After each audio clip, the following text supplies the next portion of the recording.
السلام علیکم۔ تکبیرات تشریق کب، کیسے اور کتنی بار پڑھی جاتی ہے؟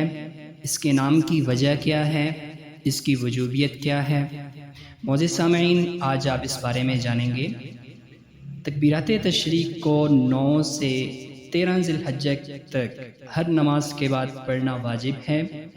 9 ذی الحجہ کی فجر کی نماز کے بعد سے لے کر 13 ذی الحجہ کی عصر کی نماز تک اس کو پڑھنا ہر مسلمان بالغ مرد اور عورت پر واجب ہے۔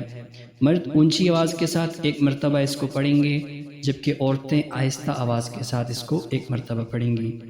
اس کی وجہ تسمیہ کیا ہے؟ دراصل ایام تشریق جو کہ ایام حج بھی ہیں، وہ 5 دن ہیں، 9 ذی الحجہ سے 13 ذی الحجہ تک، اور انہی دنوں میں تکبیرات کا بھی اہتمام کا حکم ہے، لہٰذا اس وجہ سے ان کو بھی تکبیرات تشریق کا نام دیا گیا ہے، یعنی کہ تشریق کے دنوں میں پڑھی جانے والی تکبیرات۔